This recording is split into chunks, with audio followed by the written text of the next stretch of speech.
Morning. पिछली class में हमने बहादुर का आधा चैप्टर पढ़ लिया था। इस क्लास में हम बहादुर का जो बाकी का चैप्टर रह गया है बहादुर, वो पढ़ेंगे।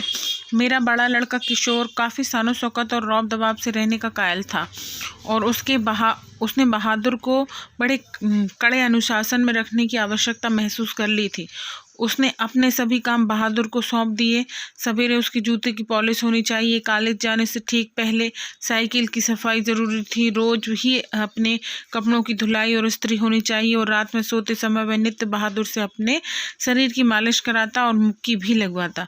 पर इतनी सारी फरमाइशों की पूर्ति में कभी कभी कोई गड़बड़ी भी हो जाती। पर जब ऐसा होता, किशोर गर्जन तर्जन करने लगता, उसकी बुरी बुरी गालियां देता और उस पर हाथ छोड़ देता। मार खाकर बहादुर एक कोने में खड़ा हो जाता, चुपचाप। देख बे, किशोर चेतावनी देता, मेरा काम सबसे पहले होना चाहिए। अगर एक काम भी छूटा तो मारते मारते हुलिया टाइट कर दूंगा। साला काम चोर, करता ही क्या है तू? दिन भर बैठा बैठा खाता है। रोज ही कोई ना कोई ऐसी बात होने लगी जिसकी रिपोर्ट पत्नी मुझे देती। मैंने किशोर को मना किया पर वह नहीं माना, तो मैंने यह सोचकर छोड़ दिया कि थोड़ा बहुत तो चलता रहता है। फिर एक दिन एक हाथ से ताली कहाँ बजती है। बहादुर भी बदमाशी करता होगा। पर एक दिन जब मैं दफ्तर से घर आया तो मैंने किशोर को एक डंडे से बहादुर की पिटाई करते हुए देखा। निर्मला कुछ दूरी पर खड़ी होकर हाँ हाँ कहती हुई मना कर रही थी। मैंने किशोर को डांट कर अलग किया। कारण यह था कि शाम की साइकिल की सफाई करना बहादुर भूल गया था। किशोर ने उसको मारा तथा गालियां भी दी। उसने काम करने से इनकार कर दिया। तुम साइकिल साफ क्यों नहीं करते? मैंने उससे कड़ाई से पूछा। बाबूजी, भैया ने मेरे बाप को क्यों लाकर खड़ा किया? वह रोते हुए बोला। मैं जानता था कि किशोर उसको और भी भद्दी गालियां देता, लेकिन आज उसने सुअर का बच्चा कहा और उसे बर्दाश्त न हुआ। निसंदेह वह गाली उसके बाप पर पड़ती थी। मुझे कुछ हंसी आ गई। खैर, किशोर के व्यवहार को अच्छा नहीं कहा जा सकता। मैंने उसे समझाया, बहादुर ये आदतें ठीक नहीं है। तुम ठीक से काम करोगे तो तुमको कोई कुछ नहीं कहेगा। मेहनत बहुत अच्छी चीज़ है और उससे बचने की कोशिश करता है वह कुछ भी नहीं कर सकता। रूठना फूलना मुझे सख्त नापसंद है। तुम तो घर के लड़के की तरह हो। घर के लड़के मार नहीं खाते। हम तुमको जिस सुख आराम से रखते हैं वह कोई क्या रखेगा? जाकर दूसरों के घरों में देखो तो पता चले नौकर चाकर भरपेट भोजन के लिए तरसते हैं। चलो, सब खत्म हुआ, अब काम धाम करो। वह चुपचाप सुनता रहा, फिर हाथ मुंह धोकर काम करने लगा। जल्दी ही वह प्रसन्न भी हो गया। रात में सोते समय वह अपनी टोपी पहनकर देर तक गाता रहा। लेकिन कुछ दिनों बाद एक और गड़बड़ी शुरू हुई। निर्मला बहुत पतली पतली रोटियां सेकती थी, इसीलिए वह रोटी बनाने का काम कभी भी बहादुर से नहीं लेती थी। लेकिन मोहल्ले की किसी औरत ने उसे यह सिखा दिया था कि परिवार के लिए रोटियां बनाने के बाद वह बहादुर से कहे कि वह अपनी रोटियां खुद बना लिया करे, नहीं तो नौकर चाकर की आदतें खराब हो जाती हैं। महीन खाने से उनकी आदत बिगड़ जाती है। यह बात निर्मला को जच गई और रात में उसने ऐसा ही प्रयोग किया। वह रोटियां बनाकर चौके से उठ गई। बहादुर का मुंह उतर गया। वह चूल्हे के पास सिर झुकाकर चुपचाप खड़ा रहा। क्या हो गया रे? निर्मला ने पूछा। वह कुछ नहीं बोला। चल चुपचाप बना अपनी रोटियां। तू सोचता है मैं तुझे पतली पतली नरम नरम रोटियां सेक कर खिलाऊंगी? तू कोई घर का लड़का है? नौकर चाकर तो अपना बनाकर ही खाते हैं। पर बहादुर उसी तरह खड़ा रहा तो निर्मला का गुस्से से बुरा हाल हो गया। उसने लपक कर उसके मुंह में 2-3 थप्पड़ जड़ दिए। सुअर कहीं के, इसलिए तुझे किशोर मारता है। इसी वजह से तेरी माँ भी मारती होगी। चल बना रोटी। मैं नहीं बनाऊंगा। मेरी माँ भी सारे घर की रोटियां बनाकर मुझसे रोटी सिखवाती थी। वह रोने लगा। तो क्या मैं तेरी माँ हूँ? तू मुझसे जिद कर रहा है, घर के लड़कों के बराबर बन रहा है। मारते मारते मुंह रंग दूंगी। पर उसने अपनी रोटी नहीं बनाई। मुझे भी बड़ा गुस्सा आया। मैंने उसको डांटा समझाया पर वह नहीं माना। रात भर भूखा ही रहा। पर सवेरे उठकर वह पहले ही की तरह हंसने लगा। उसकी अंगीठी जलाकर अपने लिए रोटियां सेकी। अपनी बनाई रोटी और भद्दी रोटी देखकर वह खिलखिलाने लगा। फिर रात की बची हुई सब्जी से उसने खाना खा लिया। लेकिन निर्मला का भी हाथ खुल गया था।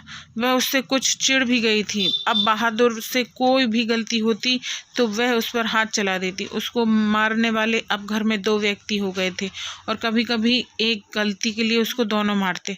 बरसात बीत गई, आकाश दर्पण की तरह स्वच्छ दिखाई देता। मैंने बहादुर की माँ के पास चिट्ठी लिख दी कि उसका लड़का मेरे पास मजे में है और मैं उसको तनख्वाह के पैसे उसके पास भेज दिया करूँगा। लेकिन कई महीने बाद भी उधर से कोई जवाब नहीं है। मैंने बहादुर से कह दिया था कि उसका पैसा यहाँ जमा रहेगा, जब वह घर जाएगा तो लेता जाए। पर अब बहादुर की से भूल गलतियां अधिक होने लगी थी। शायद इसका कारण मारपीट और गाली गलौज हो। मैं कभी कभी इसको रोकना चाहता था, फिर यह सोचकर चुप लगा जाता कि नौकर चाकर तो मारपीट खाते ही रहते। एक दिन रविवार को मेरी पत्नी के एक रिश्तेदार आए। वह बीवी बच्चों के साथ आए थे। वह अपने किसी खास संबंधी के यहाँ आए थे तो यहाँ भी भेंट मुलाकात करने के लिए चले आए। घर में बड़ी चहल पहल हो गई। मैं बाजार से रोहू मछली और देहरादूनी चावल ले आया। नाश्ता पानी के बाद बातों ही बातों में जलेबी छनने लगी। पर इसी समय एक घटना हो गई। अचानक उस रिश्तेदार की पत्नी नीचे फर्श पर झुककर देखने लगी। फिर उन्होंने चारपाई के अंदर झांक कर देखा। अंदर के कमरे में अंदर गई और फर्श पर पड़े कागजों को उठाकर जांच पड़ताल करने लगी। क्या बात है, मैंने पूछा। रिश्तेदार की पत्नी जबरदस्ती मुस्कुराकर मजबूती में सिर हिलाते हुए बोली, क्या बताएं, 11 रुपये साड़ी के खूंट से निकलकर यहीं चारपाई पर रखे थे, पर अब भी मिल नहीं रहे हैं। आपको ठीक याद है ना?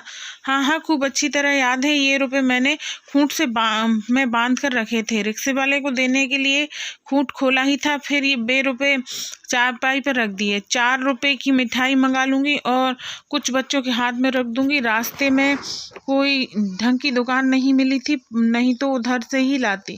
किसी ने कहा यहाँ खाली हाथ जाने में अच्छा नहीं लगता। बताइए अब तो मैं कहीं की नहीं रही। और फिर मेरी ओर झुककर धीमे स्वर में बोली, जरा उससे पूछिए ना, वह इधर आया था कुछ देर तक। वह यहाँ खड़ा रहा, फिर तेजी से बाहर चला गया। अरे नहीं, वह ऐसा नहीं है, मैंने कहा। You do not know this people of expert of in this art, रिश्तेदार ने कहा। मैंने बहादुर की ओर तिरछी दृष्टि से देखा। वह सिर झुकाकर आटा गूंथ रहा था। उसके चेहरे पर संतुष्टि और प्रफुल्लता थी। उसने ऐसा काम तो कभी नहीं किया, बल्कि जब भी उसे 2-4 रुपए इधर उधर पड़े देखे तो उठाकर निर्मला के हाथ में दे दिए। पर किसी के दिल की बात कोई कैसे जान सकता है, ना मालूम अचानक मुझे क्या हो गया। मैं गुस्से में आ गया। बहादुर, मैंने कड़े स्वर में कहा। जी बाबूजी, इधर आओ। वह आकर खड़ा हो गया। तुमने यहाँ से रुपए उठाए? जी नहीं बाबूजी, उसने निर्भय उत्तर दिया। ठीक बताओ, मैं लेता तो बता देता। तुम यहाँ खड़े नहीं थे? रिश्तेदार की पत्नी ने फिर तेजी से बाहर चले गए। देखो भैया, सच सच बता दो, मिठाई खरीदने और बच्चों को देने के लिए ये रुपए रखे थे। मैं तो बुरी फंसी। अब वापस जाने के लिए रिक्शे के भी पैसे नहीं हैं। मैं तो बाहर नमक लेने गया था। सच सच बता बहादुर। नहीं, अगर नहीं बताएगा तो बहुत पीटूंगा और पुलिस के सुपुर्द कर दूंगा। मैं चिल्ला पड़ा। मैंने नहीं लिया बाबूजी। बहादुर का मुंह काला पड़ गया। पता नहीं मुझे क्या हो गया। मैं सहसा उछलकर उसके गाल पर एक थप्पड़ जड़ दिया। मैं आशा कर रहा था कि ऐसा करने से वह बता देगा। तमाचा खाकर वह गिरते गिरते बच्चा, उसकी आंखों में आंसू गिरने। मैंने नहीं लिया। इसी समय रिश्तेदार साहब एक अजीब हरकत की। अच्छा छोड़िए, उसको पुलिस के पास ले चलते हैं। इतना कहकर उसने बहादुर का हाथ पकड़ लिया और उसको दरवाजे की ओर घसीट कर ले गए। पर दरवाजे के पास उसने धीरे से बोला, देखो तुम मुझे बता दो, मैं कुछ नहीं कहूँगा, बल्कि तुमको इनाम में 2 रुपये दे दूंगा। बहादुर ने इनकार कर दिया। इसके बाद रिश्तेदार साहब 2-3 बार उसको दरवाजे की ओर खींच कर ले गए, जैसे पुलिस को देने जा रहे हूँ। लेकिन आगे बढ़कर वे रुक जाते और उसको धीमे धीमे शब्दों में पूछताछ करने लगते। अंत में हार कर उन्होंने उसको छोड़ दिया और वापस आकर चारपाई पर बैठते हुए हंसकर बोले, जाने दीजिए, ये सब बड़े घाघ होते हैं। किसी झाड़ी वाड़ी में छिपाया होगा या जमीन में गाड़ आया होगा। मैं तो इन सब मैं खूब जानता हूँ। भालू बंदर से कम थोड़े होते हैं ये। चलिए, इतना नुकसान लिखा था।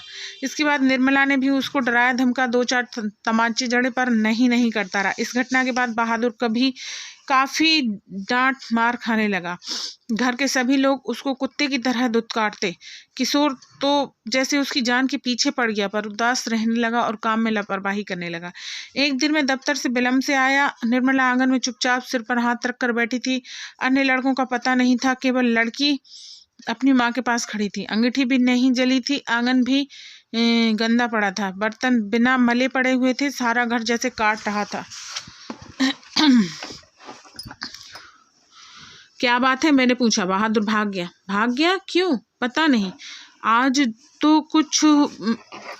तो कुछ हुआ भी नहीं। सवेरे से बड़ा प्रसन्न था। दोपहर में खाना खाया, उसके बाद आंगन में सिलबट्टा लेकर बरामदे में रखने जा रहा था। सिल हाथ से छूटकर गिर गई और 2 टुकड़े हो गई। शायद इसी डर से वह भाग गया कि लोग मारेंगे, पर मैं इसके लिए उसको थोड़े कुछ कहती।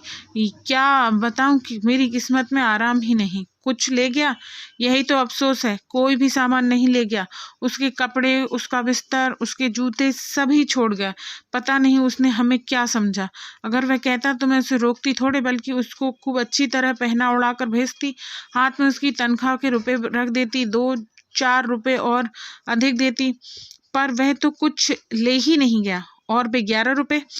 अरे वह सब झूठ है। मैं तो पहले ही जानती थी कि वे लोग बच्चे को कुछ देना नहीं चाहते, इसीलिए अपनी गलती और लाज छुपाने के लिए प्रपंच रच रहे हैं। उन लोगों को क्या मैं जानती नहीं? कभी उनके रुपए रास्ते में गुम हो जाते हैं, कभी वे गलती से घर पर ही छोड़ आते हैं। मेरे कलेजे में तो जैसे कुछ होड़ रहा है। किशोर को भी बड़ा अफसोस। उसने सारा घर छान मारा, पर बहादुर नहीं मिला। किशोर आकर कहने लगे, अम्मा, एक बार भी अगर बहादुर आ जाता तो मैं उसको पकड़ लेता और कभी न जाने देता, उससे माफ़ी मांग लेता और कभी नहीं मारता।